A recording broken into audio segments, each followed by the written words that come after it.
Innal hamdalillah nahmaduhu wa nasta'inuhu wa nastaghfiruh wa na'udzu billahi min shururi anfusina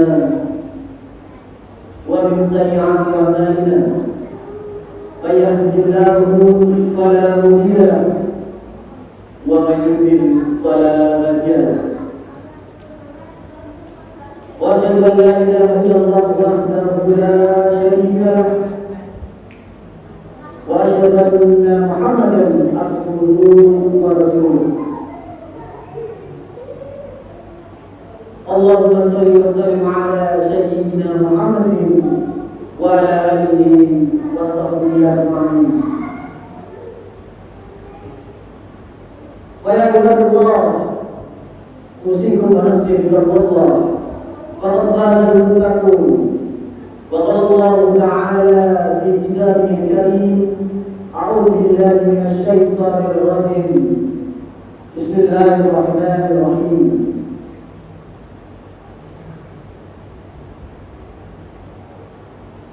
يا أيها الذين آمنوا اتقوا الله حق تقاته ولا تموتن إلا وأنتم مسلمون. يا أيها الناس اتقوا ربكم الذي خلقكم من نفس واحدة وخلق منها زوجها وبث منهما رجالا كثيرا ونساء واتقوا الله الذي تساءلون به والأرحام إن الله كان عليكم رقيبا. يا أيها الذين آمنوا اتقوا الله وقولوا قولا سديدا يصلح لكم أعمالكم ويغفر لكم ذنوبكم ومن يطع الله ورسوله فقد فاز فوزا عظيما. أما بعد فإن أصدق الحديث كتاب الله وخير الحديث حديث محمد صلى الله عليه وسلم وشر الأمور محدثاتها فإن كل محدثة بدعة وكل بدعة ضلالة وكل ضلالة في النار. Masyaallah muslimin, jamaah sidang sholat Jumat Masjid Al-Ikhlas yang mudah-mudahan senantiasa diberkahi dan dirahmati Allah Subhanahu wa taala, Allah Azza wa Jalla. Kita bersyukur Allah telah memberikan kita berbagai macam nikmat, nikmat sehat, nikmat umur panjang, nikmat berada di dalam keluarga, juga kita diberikan nikmat iman dan Islam, dan juga Allah jaga keluarga kita pula berada dalam keadaan iman dan Islam. Pada ayat yang disebutkan, yaitu di dalam firman Allah di dalam surat At-Tahrim, qul anfusakum wa ahlikum nara wa quduha an-nasu wal hijara. Wahai orang-orang yang beriman. Ya, panggilan ini diperuntukkan untuk orang-orang yang beriman. Jagalah diri kalian dan keluarga kalian dari api neraka. Sedangkan neraka itu bahan bakarnya adalah manusia dan bebatuan. Masyaallah muslimin, jamaah sidang Jumat rahimani wa rahimakumullah. Maka tugas kita sebagai orang tua, terutama di sini kaum pria, yaitu sebagai ayah ataupun nantinya calon ayah, punya kewajiban untuk menjaga keluarga dari api neraka. Seorang laki-laki harus menjadi ayah yang baik. Ada satu poin yang bisa kita ambil dari peribahasa, yaitu namanya buah itu jatuh tak jauh dari pohonnya.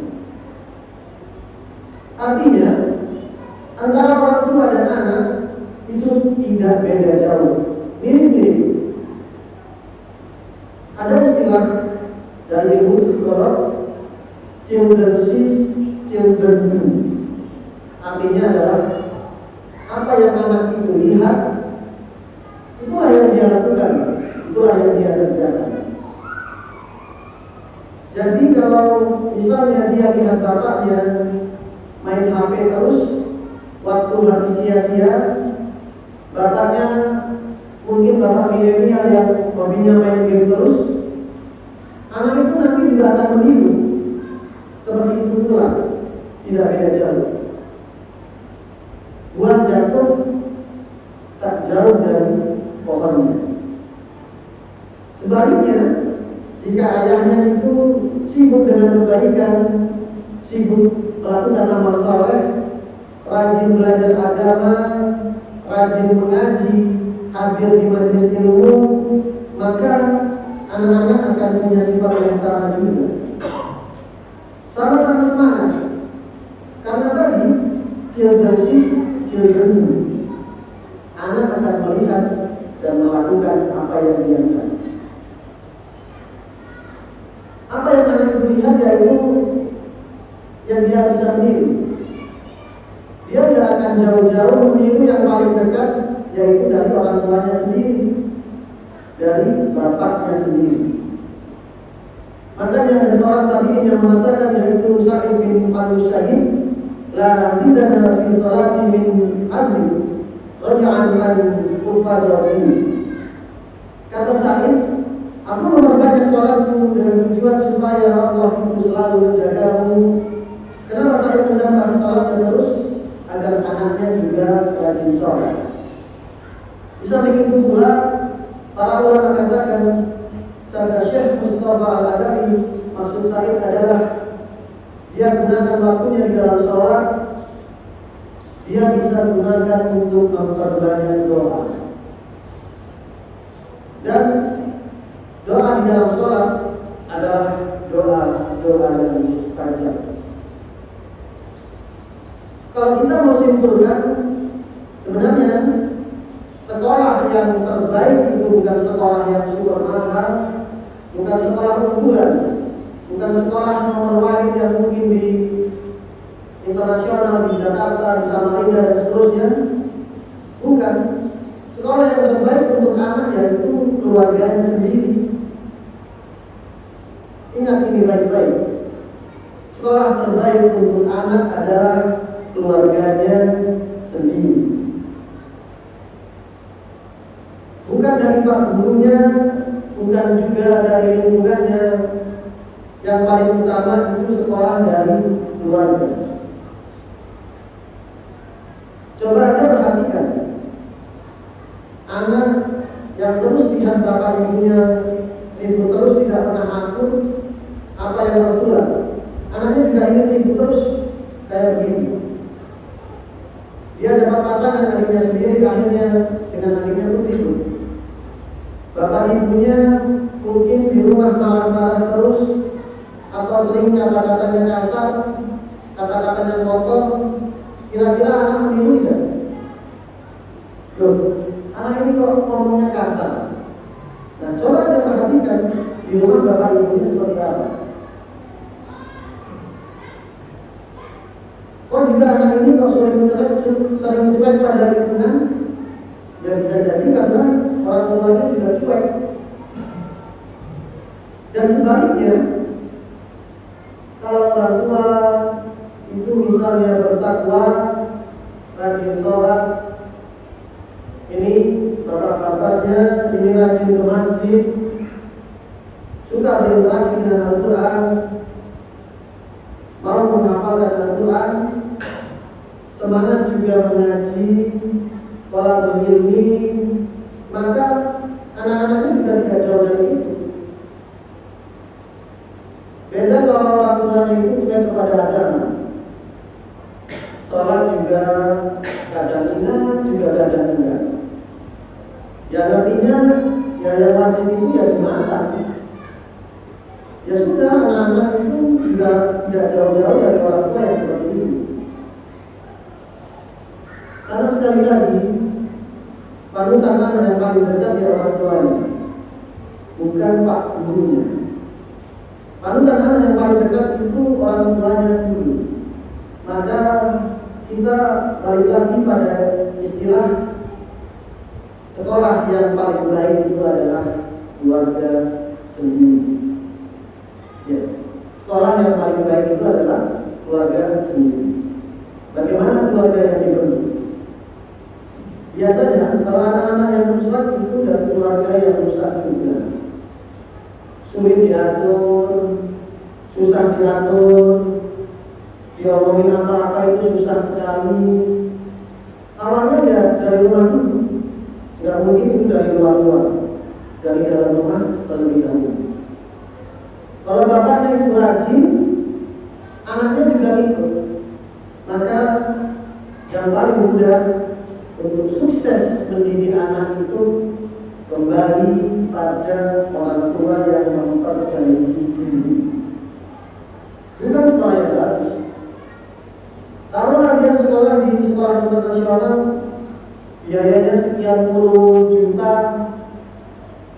lantas untuk bulanannya per semester sekian juta, itu belum tentu menghasilkan banyak. Kuncinya adalah orang tua perbaiki diri. Maka dulu kalau para ulama, orang-orang soleh, orang-orang bijak, kalau lihat anaknya nakal, lihat anaknya berubah, lihat anaknya ini kok susah diatur, mereka tidak salahkan lingkungan, mereka tidak salahkan sekolahnya, namun mereka salahkan diri mereka sendiri. Seperti dikatakan oleh Ibnu Rajab Al-Hambali, perkataan sebagian salaf, siapa saja yang melalaikan hak Allah, maka Allah akan melalaikan dirinya.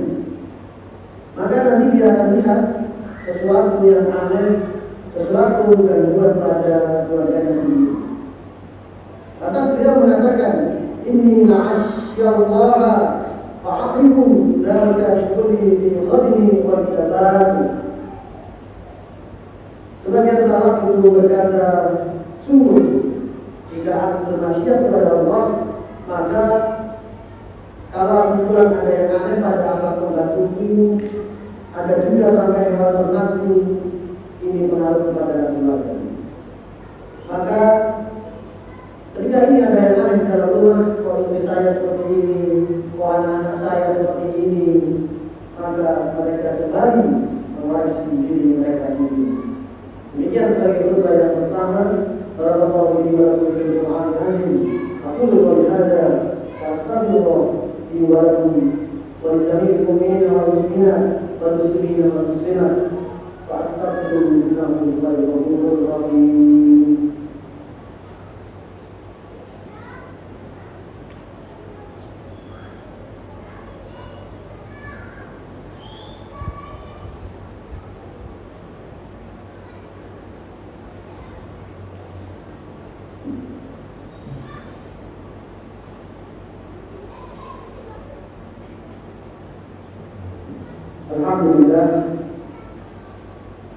Alhamdulillah wa kafa. Wassalatu wassalamu ala rasulil mustafa wa ala alihi wa sahbihi wa mawala. Wa asyhadu an la ilaha illallah wahdahu la syarika lah wa asyhadu anna Muhammadan abduhu wa rasuluh. Ya ayyuhalladzina amanu taqullaha haqqa tuqatih wa la tamutunna illa wa antum muslimun. Kesimpulannya, sebagaimana kata Syekh Mustafa Al-Adawi dalam kitab beliau Tarbiyah Fikih Tarbiyah Al-Abna, di antara dampak amal saleh dari orang tua kepada anak adalah anak akan meneladani amal yang dilakukan oleh orang tuanya. Dampak dari amal saleh itu, kita itu beramal saleh sebagai orang tua, maka akan berpengaruh kepada anak. Maka anak juga akan berdiri. Anak akan meladani. Maka silakan kita sebagai orang tua, bapak-bapak sekalian, mari kita perbaiki diri. Nanti lihat kenyataannya sendiri. Coba kalau kita mau memperbaiki diri, nanti lihatlah dampaknya sendiri kepada anak-anak kita. Pasti akan terus berubah. Namun kalau orang tua tidak mau memperbaiki diri, ya sudah, anaknya juga kayak begitu. Maka kuncinya satu keluarga itu yang begitu. Jangan cuma berharap nanti anakku itu pokoknya kalau sudah besar jadi begini, jadi begitu. Nanti itu anakku kalau sudah besar akan jadi orang sukses dan lain seterusnya. Bukan. Orang tuanya ngaji, anaknya ngaji, mbahnya juga ngaji, cucunya ngaji, suaminya ngaji, istrinya ngaji, saudara-saudaranya ngaji. Wah, itu kompak semuanya. Ada masalah kaitan agama, misalnya mau bagi-bagi harta, wah rambutnya juga enak. Mau bagi harta warisan, baginya pun juga enak. Coba lihat kalau anak itu yang satu ini nakalnya kayak begini, yang satu lagi kayak begini. Coba lihat kalau orang tuanya meninggal itu apa yang terjadi. Sudah tahu bapaknya ini kaya, hartanya ini sekian hektar, sapinya puluhan ekor, rumahnya ini kalau dijual harganya miliaran. Coba apa yang terjadi kalau bapaknya mati coba? Yang diurus apa? Nggak mikir hutang, nggak mikir kewajiban lainnya, mikirnya ini kapan ini warisan dibagi? Bapak ini kan sudah nggak ada, kapan ini warisan dibagi? Jadi anak kalau tidak paham akan demikian.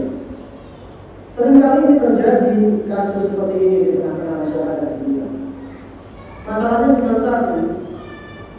Ya, anak-anaknya dari dulu tidak ngaji, tidak mau belajar agama, orang tuanya juga nggak mau belajar agama dan nggak paham agama, nggak mau menerima syariat Islam. Ya jadinya seperti itu, rebutan data warisan dan seterusnya. Maka akhirnya sudah cuma yang mudah-mudahan senantiasa diberkahi dan dirahmati Allah Subhanahu wa Ta'ala. Maka dalam kita bahagia, satu keluarga itu menjadi baik. Cuma dalam kebaikan hanyalah satu, dalami agama. Dalam kebaikan hanyalah satu, pahami agama. Tidak ada jalan keselamatan yang lain di muka bumi ini. Kita bisa selamat di dunia dan selamat di akhirat selain kembali kepada agama Islam.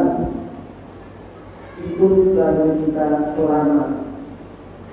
Semoga Allah menjaga kita, anak-anak yang saleh dan salihah, dan juga kita terus memperbaiki diri sebagai orang tua. Kita mendapatkan kebaikan dari anak-anak kita dan keluarga kita dijauhkan dari segala macam keburukan. Inna Allaha wa malaikatahu yusholluna 'alan nabi ya ayyuhalladzina amanu shollu 'alaihi wa sallimu taslima. Allahumma shalli 'ala Muhammad wa 'ala ali Muhammad kama shallaita 'ala Ibrahim wa 'ala ali Ibrahim innaka Hamidum Majid. Wa barik 'ala Muhammad wa 'ala ali Muhammad kama barakta 'ala Ibrahim wa 'ala ali Ibrahim innaka Hamidum Majid. Allahumma ighfir lil mu'minina wal mu'minat wal muslimina wal muslimat al ahya'i minhum wal amwat innaka sami'un qaribun mujibud da'wat ya muwaffiqal hajat rabbana la tuzigh qulubana ba'da idh hadaytana wa hab lana min ladunka rahmatan innaka antal wahhab. Allahumma inni as'aluka al-huda wal tuqa wal 'afaf wal ghina. Rabbana ighfir lana ولوالدينا الذين سبقونا بالإيمان ولا تجعل في قلوبنا غلا للذين آمنوا ربنا إنك رؤوف رحيم.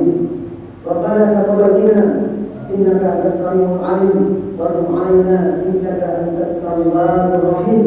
ربنا ظلمنا أنفسنا وإن لم تغفر لنا وترحمنا لنكونن ربنا اغفر لنا ذنوبنا ولوالدينا وارحمهما كما ربيانا صغارا ربنا هب لنا من ازواجنا وذريتنا قرة اعين واجعلنا للمتقين اماما ربنا آتنا في الدنيا حسنة وفي الآخرة حسنة وقنا عذاب النار وصلى الله على نبينا محمد وعلى آله وصحبه وسلم وآخر دعوانا أن الحمد لله رب العالمين أقيموا الصلاة.